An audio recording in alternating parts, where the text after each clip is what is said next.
नमस्कार, आप देख रहे हैं न्यूज 24। मैं हूं विपनेश माथुर। आज बात यूपी उपचुनाव में अखिलेश की प्रेशर पॉलिटिक्स की करते हैं। हरियाणा में कांग्रेस के हारते ही समाजवादी पार्टी ने यूपी में उपचुनाव में 10 सीटों में से 6 सीटों पर अपने प्रत्याशियों का ऐलान कर दिया है। हालांकि इस बात की जानकारी कांग्रेस को बिल्कुल नहीं थी, लेकिन अखिलेश ने इन 6 सीटों पर उम्मीदवारों के चयन से पीटीए का वो चक्रव्यूह तैयार किया है जिसमें उन्हें 2027 में जीत का व्यूह दिखाई दे रहा है। ऐसे में क्या पीटीए के सहारे अखिलेश उपचुनाव की चुनावी वैतरणी पार कर लेंगे? तो देखिए, इंडिया वर्सेस एनडीए, किसका पीटीए। 10 में से 10 इंडिया गठबंधन जीतेगा पीडीए रणनीति पर। इसके बारे में जानकारी नहीं है। इंडिया गठबंधन के कोऑर्डिनेशन कमेटी से अभी कोई चर्चा नहीं हुई है। अभी फिलहाल जो लड़ाई है वो बीजेपी को हराने की है, और बीजेपी को तभी हराया जा सकता है जब मजबूत प्रत्याशी, जनाधार वाले प्रत्याशी बीजेपी के खिलाफ लड़ेंगे। पीडीए का मतलब है परिवार डेवलपमेंट अथॉरिटी। समाजवादी पार्टी का पुराना ट्रैक रिकॉर्ड है कि जिसके साथ भी गठबंधन एक चुनाव में करते हैं, अगले चुनाव से पहले ही गठबंधन तोड़ देते हैं। हरियाणा विधानसभा चुनाव में कांग्रेस के हाथ से बाजी क्या फिसली, इसका असर यूपी में भी दिखने लगा। जिस यूपी में 2 लड़कों की जोड़ी ने 2024 के लोकसभा चुनाव में बीजेपी के किले में बड़ी सेंधमारी की थी, जिस पीटीए और संविधान के सहारे इंडिया गठबंधन सबसे बड़े दल के रूप में उभरा था, अब यूपी उपचुनाव में गठबंधन की गांठ ढीली पड़ने के संकेत मिलने लगे, जिसका जीता जागता उदाहरण है 10 सीटों में से 6 सीटों पर समाजवादी पार्टी का प्रत्याशी घोषित करना। ये वो लिस्ट है जिसने गठबंधन में सीटों के पेंच को और उलझा दिया है। 8 अक्टूबर को हरियाणा के नतीजों के बाद 9 अक्टूबर को समाजवादी पार्टी ने 10 सीटों पर होने वाले उपचुनाव के लिए 6 सीटों पर अपने प्रत्याशी घोषित कर दिए। साफ कर दिया कि कांग्रेस जो 5 सीटों की मांग कर रही थी, उसे 5 सीटें वो नहीं देने वाले। हरियाणा विधानसभा चुनाव में कांग्रेस की हार के बाद अगली सुबह यानी 9 अक्टूबर को समाजवादी पार्टी ने उत्तर प्रदेश की 10 विधानसभा सीटों पर होने वाले उपचुनाव में से 6 सीटों पर अपने उम्मीदवार उतार दिए। इसके बाद इंडिया गठबंधन पर उत्तर प्रदेश में संशय के बादल फिर से मंडराने लगे हैं। दरअसल कांग्रेस इस उपचुनाव में 50-50 का फॉर्मूला चाहती थी, लेकिन इस फॉर्मूले पर समाजवादी पार्टी कतई राजी नजर नहीं आ रही थी। उत्तर प्रदेश में 10 विधानसभा सीटों पर उपचुनाव होने हैं, लेकिन अब समाजवादी पार्टी के इस पैंतरे के बाद इंडिया गठबंधन के वजूद पर उत्तर प्रदेश में संशय के बादल नजर आने लगे हैं और गठबंधन में पेच फंसता हुआ दिखाई दे रहा है। दरअसल जिन 6 सीटों पर समाजवादी पार्टी ने प्रत्याशी घोषित किए हैं, उनमें करहल से तेज प्रताप को मैदान में उतारा है। सीसामऊ से नसीम सोलंकी पर समाजवादी पार्टी ने भरोसा जताया। वहीं फूलपुर से मुस्तफा सिद्दीकी उपचुनाव में समाजवादी पार्टी के प्रत्याशी होंगे। उपचुनाव की सबसे हॉट सीट मिल्कीपुर से अवधेश प्रसाद के बेटे अजीत प्रसाद को टिकट मिला है। कटिहारी से शोभावती वर्मा सपा की प्रत्याशी, तो वहीं मंझवा सीट से ज्योति बिंद पर पार्टी ने भरोसा जताया। उधर समाजवादी पार्टी ने लिस्ट जारी की तो बीजेपी नेता इस पर चुटकी लेने लगे, गठबंधन को फर्जी गठबंधन करार देने लगे, साथ ही समाजवादी पार्टी को अवसरवादी पार्टी करार देने लगे। वैसे भी समाजवादी पार्टी का पुराना ट्रैक रिकॉर्ड है कि जिसके साथ भी गठबंधन एक चुनाव में करते हैं, अगले चुनाव से पहले ही गठबंधन तोड़ देते हैं। और इस तरह से उन्होंने फूलपुर को लेकर के, मझवा को लेकर के अपने कैंडिडेट डिक्लेयर कर दिए हैं। ये स्पष्ट है कि अब सपा और कांग्रेस का गठबंधन ठीक नहीं है। समाजवादी पार्टी उनके साथ अब अपमानजनक व्यवहार करेगी, जैसा अपमानजनक व्यवहार कांग्रेस पार्टी ने हरियाणा में अखिलेश यादव जी के साथ किया था। समाजवादी पार्टी ने लिस्ट जारी की तो दूसरी तरफ कांग्रेस ऊहापोह की स्थिति में आ गई। गठबंधन का बचाव करते हुए कहने लगी कि यूपी में समाजवादी पार्टी और कांग्रेस के बीच ऑल इज वेल है। हालांकि जब 6 सीट पर समाजवादी पार्टी के प्रत्याशी उतारने का सवाल मीडिया ने कांग्रेस के यूपी प्रभारी अविनाश पांडे से किया तो उन्होंने इसकी जानकारी होने से साफ मना कर दिया। साथ ही प्रदेश अध्यक्ष अजय राय ने भी किसी भी तरह की जानकारी होने से साफ इनकार कर दिया। कांग्रेस ने बहुत स्पष्ट इसको किया है कि हम इंडिया गठबंधन के तहत हम सब चुनाव लड़ेंगे।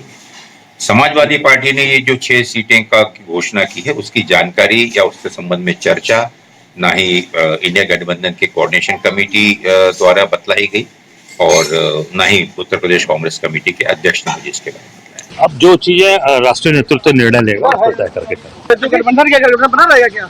निश्चित तौर से बना हुआ है, बना रहेगा। क्या कोई चर्चा नहीं हुई थी? अब इस पर कोई चर्चा नहीं आई है, अभी राष्ट्रीय नेतृत्व निर्णय इस पर लेगा। उधर समाजवादी पार्टी के नेताओं का कहना है कि समाजवादी पार्टी का फोकस जिताऊ कैंडिडेट पर है और कांग्रेस को उनके हिसाब से सीटें दी जाएंगी। निश्चित तौर पर इंडिया गठबंधन में कांग्रेस की अपनी महत्ता है। समाजवादी पार्टी किसी की महत्ता को कमजोर नहीं करने वाला दल है। हम सीटें निश्चित तौर पे देंगे और देते आए भी हैं, लेकिन अभी फिलहाल जो लड़ाई है वो बीजेपी को हराने की है और बीजेपी को तभी हराया जा सकता है जब मजबूत प्रत्याशी, जनाधार वाले प्रत्याशी बीजेपी के खिलाफ लड़ेंगे। चूंकि बीजेपी के पास छल बल धन बल हर तरीके से चुनाव लड़ने का मजा रखने का बीड़ा उठा रखा है। इन 6 सीटों पर समाजवादी पार्टी भाजपा को से आगे रही है और उनको हराने का काम हुआ है। 4 सीटों बाकी हैं, उसमें कांग्रेस पार्टी से गठबंधन की बातचीत हुई है और हम लोग विश्वास है कि गठबंधन हो जाएगा। हमारा उद्देश्य है कि भारतीय जनता पार्टी को हराना है और गैर भाजपाई वोटों के बंटवारे को रोकना है। समाजवादी पार्टी जानती है कि अगर उपचुनाव में जीत हासिल करनी है तो फिर हर सीट का समीकरण सेट करना होगा। यही वजह है कि जातीय गोलबंदी करने के लिए अखिलेश ने अपना पीडीए कार्ड उपचुनाव में भी चला ताकि 10 सीटों पर जीत हासिल कर 2027 के लिए रणनीति तय की जा सके। और इसका जीता जागता उदाहरण है कि सीसामऊ सीट से पूर्व विधायक इरफान सोलंकी की पत्नी नसीम सोलंकी को टिकट देना। पार्टी ने हमको बहुत बड़ी जिम्मेदारी दिखाई है और उन्होंने पे विश्वास दिखाया है, तो फिर हम कोशिश करेंगे कि उसमें जो खड़े थे। हमारी कल मुलाकात हुई थी जी, उन्होंने कहा था कि भैया हिम्मत रखना और परेशान ना होना, रोना नहीं, और दुआ दे के हमको भेजा कि जाओ जीत के आना। जो सूची आ गई इसके बाद कांग्रेस में एक खलबली है। प्रदेश प्रभारी भी कह रहे हैं मुझसे कोई बात नहीं हुई, प्रदेश अध्यक्ष कह रहे हैं हमारा नेतृत्व जो कुछ कहेगा वो बात करेंगे। लेकिन सभी 10 सीटों पर कांग्रेस ने पहले ही प्रभारी और पर्यवेक्षक तैनात करने के बाद संविधान सम्मान सम्मेलन कर रहे हैं। उनकी पूरी तैयारी है 10 सीटों पर। अब उनका कहना है कि हम लड़ेंगे तो हमारी तैयारी हमारे काम आएगी, अगर सपा लड़ेगी तो उनके काम आएगी। लेकिन जो संभावनाएं लग रही हैं कि इन सीटों के घोषणा के बाद दोनों के गठबंधन को लेके एक नई तरीके से बातचीत होगी। अखिलेश जानते हैं कि अगर 2027 में यूपी की सत्ता पर काबिज होना है तो फिर उपचुनाव में पीडीए को एकजुट कर जीत हासिल करनी होगी, क्योंकि भले ही 2024 के लोकसभा चुनाव में पीडीए अखिलेश के साथ गया, लेकिन अब सभी दल डैमेज कंट्रोल में लगे हैं। ऐसे में पीडीए को एकजुट रखने के लिए अखिलेश ने हर सीट पर पीडीए समीकरण को साधना शुरू कर दिया। पीडीए बड़ी लड़ाई लड़ने जा रहा है। पीडीए सबको लेकर के साथ चलने वाला गठबंधन है।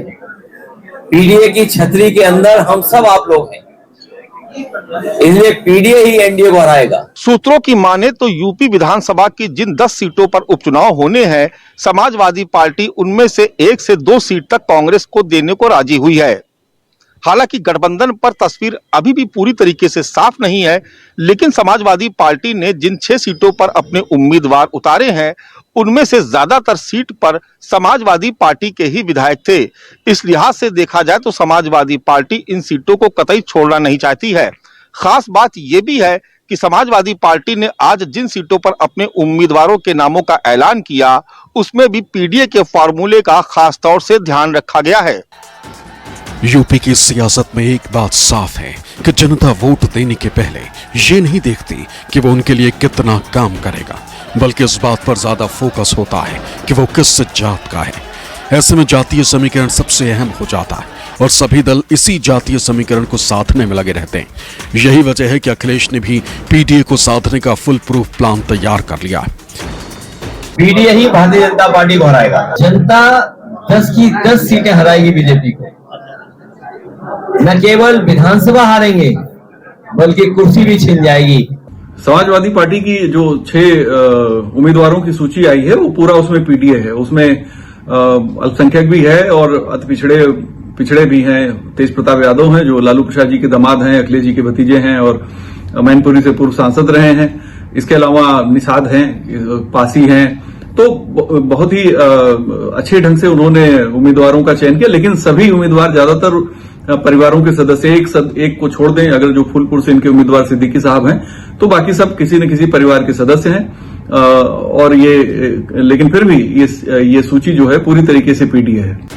एक तरफ अखिलेश पीडीए का नारा बुलंद कर रहे हैं, 10 सीटों पर बम्पर जीत का दावा कर रहे हैं, तो वहीं दूसरी तरफ यूपी के deputy CM Keshav Prasad Maurya BJP की तैयारियों को पुख्ता बताते हुए बीजेपी की जीत को तय मान रहे हैं। पार्टी लोकसभा चुनाव के परिणाम के बाद गहराई से समीक्षा किया है और उपचुनाव को महत्वपूर्ण मान करके सभी 10 सीटें कैसे हम लोग जीत सकते हैं, इसको लेकर के गहन तैयारी है और हम लोग आशा करते हैं कि इसमें से अधिकांश सीटें भाजपा की झोली में होंगी। अगर जिन 6 सीटों पर अखिलेश ने अपनी उम्मीदवारी तय की है, अगर वहां के पिछले नतीजों को देखें तो करहल सीट 2017 में सपा के पास थी और 2022 में भी सपा ने ही जीत हासिल की। सीसामऊ सीट 2017 में समाजवादी पार्टी ने अपने पाले में किया था, तो वहीं 2022 में भी अपनी जीत के लिए समाजवादी पार्टी ने बरकरार रखी। फूलपुर 2017 में बीजेपी ने जीती, तो 2022 में भी ये सीट बीजेपी के पास ही रही। मिल्कीपुर में 2017 में बीजेपी ने जीत का झंडा बुलंद किया था, तो वहीं 2022 में समाजवादी पार्टी के अवधेश प्रसाद ने जीत हासिल की। कटेहरी सीट 2017 में बीएसपी के पास थे, लेकिन 2022 में ये सीट सपा ने जीत ली। मझवा सीट 2017 में बीजेपी के पास थी, लेकिन 2022 में वो सीट निषाद पार्टी ने जीत ली। 2024 के लोकसभा चुनाव में अखिलेश का ये पीडीए मॉडल बहुत कारगर साबित हुआ।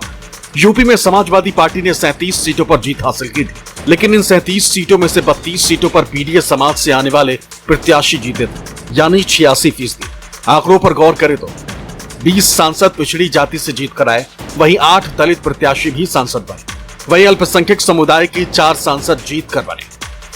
योगी आदित्यनाथ सीट दर सीट दौरा कर रहे हैं, उन्होंने इसे अपनी प्रतिष्ठा का सवाल बना लिया है। वो विपक्ष यानी अखिलेश यादव के पीडीए और संविधान के सवालों की काट खोज रहे हैं। अखिलेश यादव की ये ऐसे सवाल हैं जिनकी काट यूपी के सीएम योगी आदित्यनाथ के पास नहीं, जबकि अखिलेश यादव दिल्ली दरबार का नाम लेकर यूपी के सीएम योगी आदित्यनाथ को असहज स्थिति में डाल देते हैं।